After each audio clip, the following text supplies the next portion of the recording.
We are live. Great. Great to have you, Els, today for this interview where we will talk about echo chambers in the context of product management. I'm following your content on LinkedIn for some time already, and you always have a very interesting opinion on things and looking at things from a different angle. So I like that very much, and happy to have you here, Els. Thank you. Thank you so much for having me. So maybe we can start with, understanding what we mean by an echo chamber in the context of product management. Can you tell us one word or two about that? So for me, an echo chamber is kind of where somebody says something and it's just repeated back. And I think we're quite familiar with it in business. I come from the Netherlands and I've been working in Berlin, in Germany for a long time. I also work with companies in the US, but primarily in the EU. What I've seen is that in product and in startups and scale-ups, is that most companies, lots of companies still work in a classical feature factory in a sense, which has a lot to do with delivering output, which is a very fun exercise for teams because it's relatively easy to achieve. It's much easier to get feature X out the door by this and this date than making a customer happy. This is way harder. It's more trackable, right? Exactly, and it's just far easier to accomplish. So it's a way more fun game to play. I fully understand that. And what is happening often in these kind of feature factories that a lot of decision making is gut feeling based, and often also based on the loudest voice in the room, the highest paid person in the room. And there you very quickly get stuck in an echo chamber. It's also a common complaint of CEOs that I work with. So I advise a lot of startup leaders and scale-up leaders and also coach them. I bring a lot of impulses. I bring a lot of ideas. I get either these ideas just repeated back to me verbatim and just implemented without much critical thought, or crickets, nothing. So this is common. And another echo chamber that I think we should discuss is the echo chamber that is content creation and also LinkedIn, for example, where we met, where we have the same, right? I think we have this push that we should all be thought leaders in the space.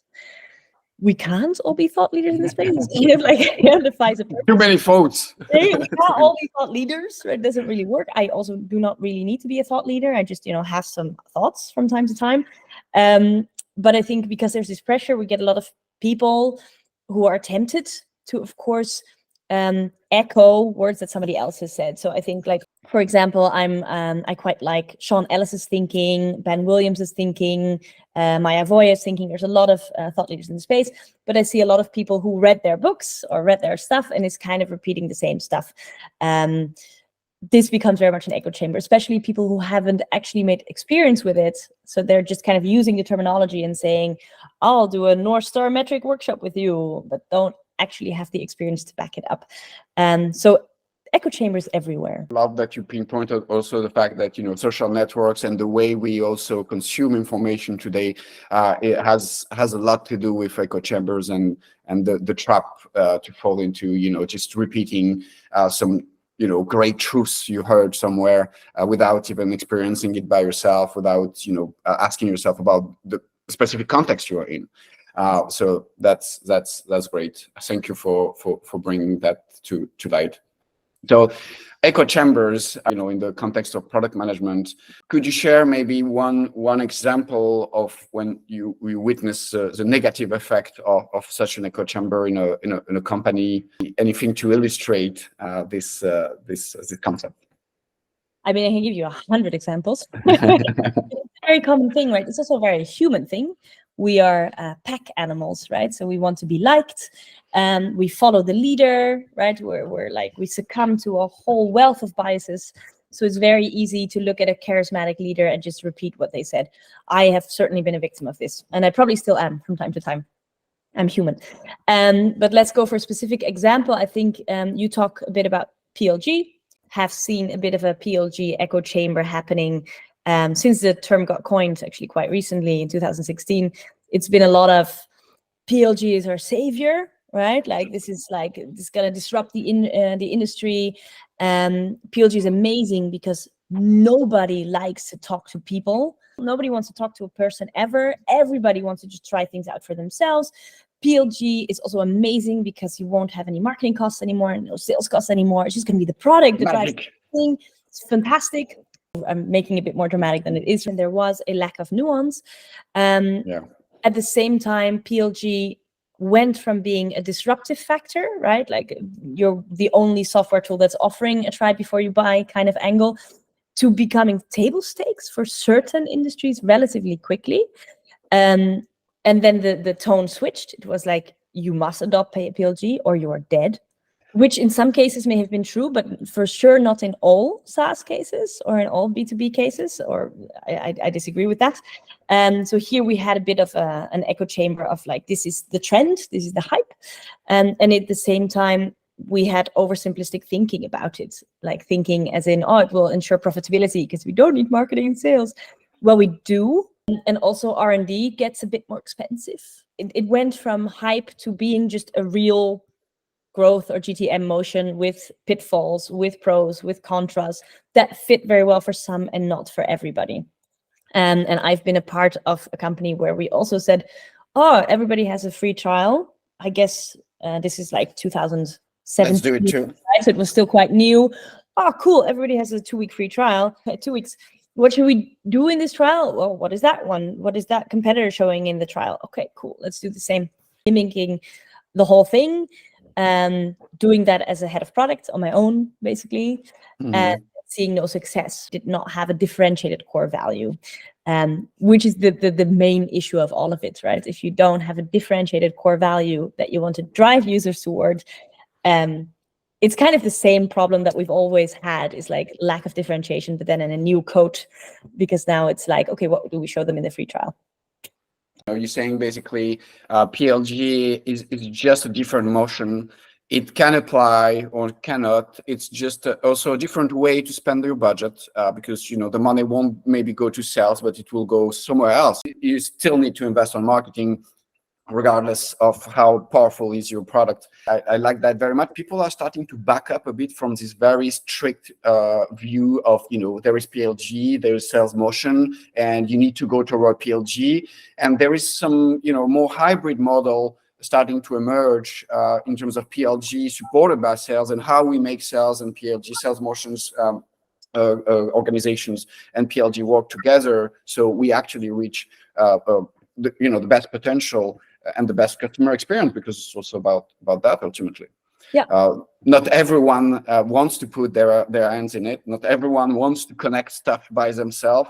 Not everyone has time to do that and test it out by themselves. So it's definitely dependent on a lot of factors.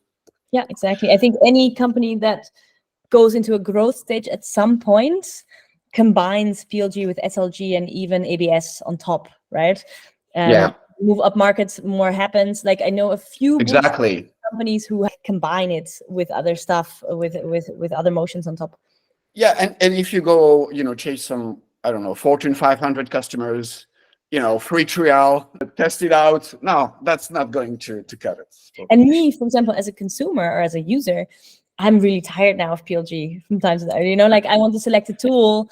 I just need somebody to tell me my answers, and not that I have to figure it out on my own. It's not that I don't like sales agents.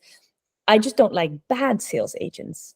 Right. You want to be helped. You want to be supported in your journey, in your buying journey, and that's okay. You need access to some type of information, and if someone is here to give it to you, then that's great. I had a great example about that. We have a competitor, and they have very, very PLG motion.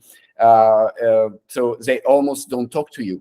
And they actually refuse to talk to you. So some of our customers were coming in, prospects, right, and telling, can we talk to you? Can we talk to someone here?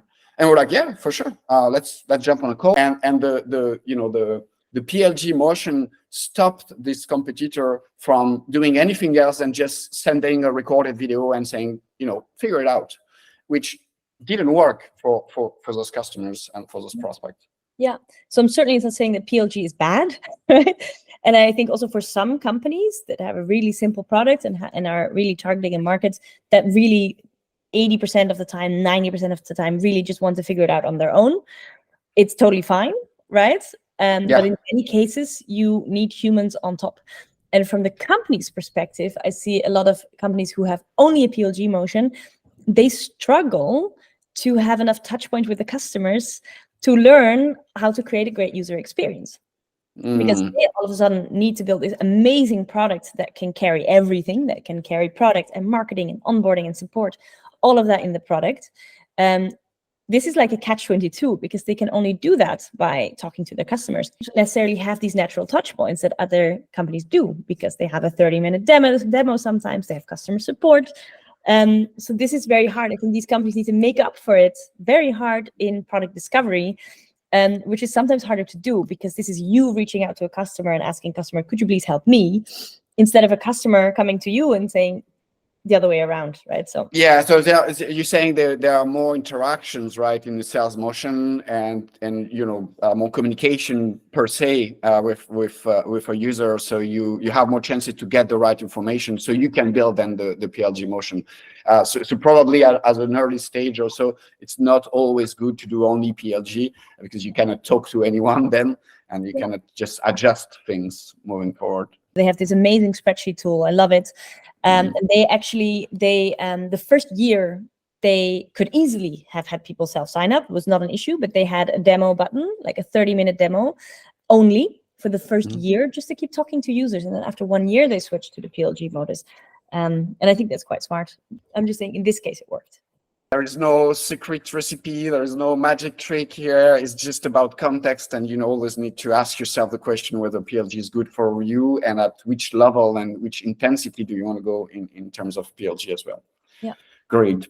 I wanted to expand a bit about the echo chamber. We often talking about the homogeneous team strap, and I think that the more we are having more and more specialists in terms of SaaS, in terms of industry specialists. Companies have a tendency to go for those type of people and look for expertise and look for more solid ground to build their teams and all, and maybe that's impacting the ability to have different type of people, different type of profiles in the company. Is that something you've seen in your career? Is that also a challenge when it comes to echo chambers in product management? I mean, I've seen a variety of different companies do it differently. And I am 100% convinced of the need for diversity to build a good product. I also fully understand this human bias or this human intuition to build a team that is a lot like yourself. To build your little clique of people who believe the same thing and who are like you, and you all went to the same school and you all have the same education, so you will absolutely agree with each other on almost everything. This is a pleasant surrounding maybe to be in. Until you grow up and you probably realize that's actually really not a pleasant scenario to be in. So I've worked with a variety of leaders, some of which who have actively sought out complementary people from different backgrounds and different disciplines, probably because they have fallen into the trap of being in a very homogeneous environment before. These are environments that to me are very pleasant to work in. But you have to fight, I think, a human urge somehow to like in high school, all the pretty girls sit together and all the nerds sit together. So then when we build our startup, we're going to do the same thing. But it's not really good. It's not going to build you a great product, is what I believe in. Absolutely. It's not that efficient, and I think that having many different brains looking at things from different angles with different perspectives is always something that you should be looking for when it comes to building a team. Having people be able also to bring a different train of thoughts to the table is definitely crucial. How do you suggest companies approach this, diversify their team? Would you have any advice on how companies could look at it in a meaningful way? I mean, I think it's important to look beyond gender and background, etc. Like these are important things, right? These are important things that differentiate us. But that's not all. I think what is also like, for instance, I've had the absolute joy of working with career switchers, people who did something completely different and then at the age of 40 switched. And they come with this totally different background and this totally different discipline, like ex-doctors or construction workers. I don't care if they come from France or from the Netherlands or from the US or from Africa, but it's more about the field that they've worked in because they come with a different way of thinking. And I think what I've seen a couple of companies that were selling B2B products to a very niche specific target audience. They had a product team made up of partially product people who were just really good at doing product, but then partially also people who had never done product before, but were eager for it, but who came from the target audience, this niche, hard to reach target audience. I think that's a genius move, right? Because first you have access, you can tap into the network, and you have somebody who understands really the context and the problems. Of course, only one, so don't make the mistake of following this one person. But I think it's a really clever way to mix up the team. Pick some people who have been working inside the industry you're targeting, having the problem, feeling the problem your customer might have. It's a great way to do it. Exactly what companies do is they hire people who have sold to the industry before, right? Like I build an e-commerce platform, I build a payment service provider, I'll hire people who have been at a different payment service provider. But it's also, this is different, right? Yeah, the other side of the fence. Audience, like really like look outside of that. And I think that has tremendous value. Yeah, they were really inside. They were not just a partner to this industry, but really living inside it. Love it. Yeah. Thank you so much for all these elements. It's really so interesting to have your perspective on all that.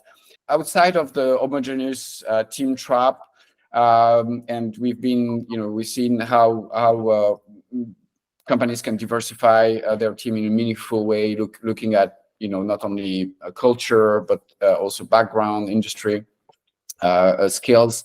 In terms of echo chambers, what would you say about the fact that companies follow feedback? We talked a bit about internal feedback, teams talking to each other and echoing each other. When it comes to user feedback, is that also a trap we can fall into? Of course, sure. But I would not focus on it too much, because at the moment, companies speak to customers far too little. So they talk finally to one person and they're like, oh, this one person told us we should be building XYZ. Let's go. And that's, of course, the thing that happens when you spoke to one person and not 10 people or 20 people, or better, you're not speaking to people regularly and you get into a cadence of things. So when it comes to customer discovery, there are a lot of great voices who I would just echo here. Like, of course, Bob Moesta from Jobs to Be Done knows how to interview people. And also Teresa Torres from her book, Continuous Discovery Habits, and also Product Talk. She knows a thing or two about it. So I would just echo their voices, right, and how to do this. And I think it's been well documented how poor humans are at explaining our own decision-making processes, explaining our own thought processes, reporting on the past, reporting on anything abstract, something that we might do if we were to be faced in this situation. We're actually pretty bad at all of these things. But that doesn't mean you should ignore us. You should understand how to take what we say with a grain of salt. So I think Teresa Torres talks a lot about digging below what people say and looking for the actual opportunity that is underneath. And an opportunity is a pain point or a need or a desire, anything that lies underneath. And she has this really great piece of advice of getting people to talk about a story that is in the recent past, rather than detail some abstract story. So if you were to ask them, how do you usually decide on getting a new B2B software tool in your company? They would say, oh, well, important for us are IT security and this and this and this. Tell me about the last time. Yeah. Like, what happens? Why was it blocked? Where did it get stuck? You will get very different responses potentially. But even then, realize that people will give favorable answers, right? Things that are societally acceptable. They won't say, because I'm really scared of getting fired. They're just going to say, well, because it seemed like the best option and I weighed all the pros and cons. So I think we need to understand this about humans. And the problem is that we don't understand this about ourselves, because we think we're pretty great at giving answers. I also think I'm awesome at explaining my own thought processes, but I'm not. And you are. Well, really not, right? We're really good storytellers is what we are. We're really Yeah. good at like weaving a nice red line that is presentable to the outside world out of things that are filled with holes, just little dots, but nothing in between. We're good at connecting those dots. But we do that with mumbo jumbo. So Right. So you're saying echo chambers in the context of user feedback comes from the fact that there is too little of it at first. I've seen a statistic not so long time ago that most SaaS B2B SaaS companies are talking to less than 10 users, 10 customers a year. yeah. So it's less than a customer per month. So definitely align with what you just said. And then there are other statistics on hypergrowth companies, the companies that do very well, really in connection with this. And these are, so all the hypergrowth companies are the companies that are also talking to customers a lot. Absolutely. And we're doing it in the right way. Yeah. So that's the thing, right? We have to understand that customers are irreliable, but we should we need to dig and understand how to do that and how to still generate insight from it, because that is absolutely possible. And these hypergrowth companies, these statistics show that it does work if you get it right.